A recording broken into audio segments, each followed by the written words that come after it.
When I think of this latest upheaval of the war in Ukraine, it's extremely moving to all of us. It touches us in a very deep place, especially because it's Ukraine. Every centimeter in Ukraine is drenched with Jewish blood.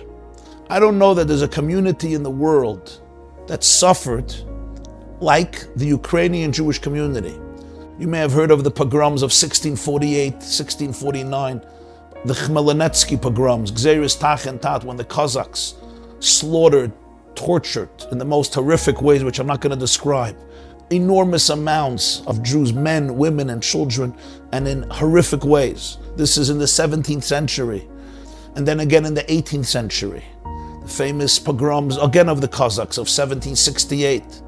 There were the famous heinous pogroms of the 1880s.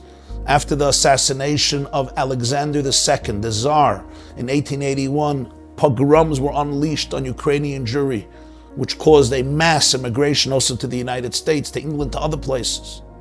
And then there was, during the Civil War, after the Revolution of 1917, that claimed, some say 50, 100,000 lives. These are things that are not even known, how Ukrainian Jewry suffered poverty, savage subjugation, torture, bloodshed, violence, and death. And then came 1941.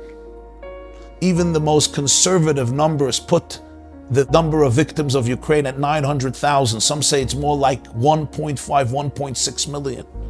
Jews in almost every community of Ukraine shot. Literally, if you go out to every shtetl or every village outside of Ukraine, there's a grave there with thousands of Jewish holy bodies, men, women, children, old and young, shot by the Einsatzgruppen that came in after June 41 when Hitler invaded. Despite the fact before the Holocaust there were 2.5 million Jews living in Ukraine, and close to 1 million escaped. Many of them came back after the war. But under Stalin's communism, you couldn't practice as a Jew. You couldn't live as a Jew in the open. Tremendous anti-Semitism, tremendous hatred. And remember, the Ukrainians assisted the Nazis in the dirty work and the filthy work of slaughtering the Jews.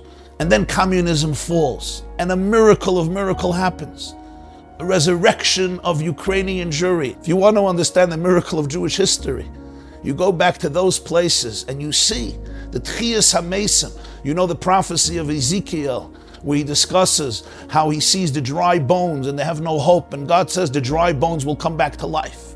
As I say to you, and I know many of them are friends and colleagues, 183, and this is in Chabad movement, and the other rabbis and leaders who have come and resurrected Judaism in all of the communities of Ukraine, affecting thousands, hundreds of thousands of Jews in one way or another, with schools and mikvahs and shuls and camps and social programs and senior citizen programs and programs for youth and for middle-aged people and for the elderly, men, women, and children, Jewish holidays and Shabbos.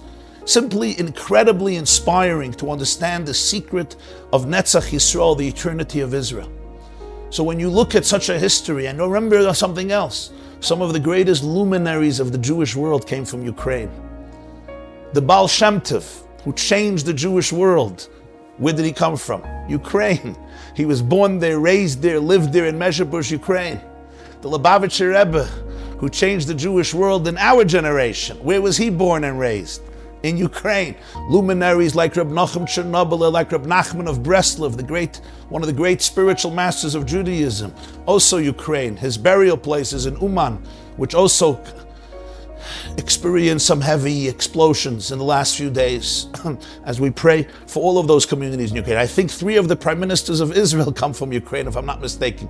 Moshe Sharet, Levi Eshkol, and Golda Meir. If you're familiar with Hebrew literature, you have Echad Ha'am, Shalom Aleichem, Avram Shalansky. You have Yiddish literature, Shalom Aleichem, Odessa. Ukraine pulsated with Jewish culture, with Jewish life in many, many different manifestations. So Ukraine is dear not just to Jews who live there or have relatives there or have friends there, but really it touches something at the core of the Jewish heart and Jewish history. And as I said, we are all one organism, we are all one body. Even if we sometimes deny it or we don't feel it or we don't see it, it's the real truth of our of our reality.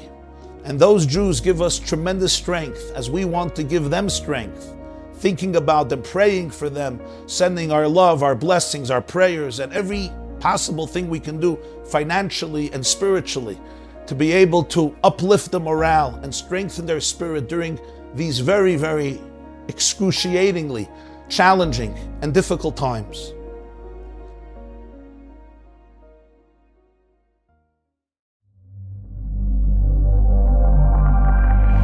TheYeshiva.net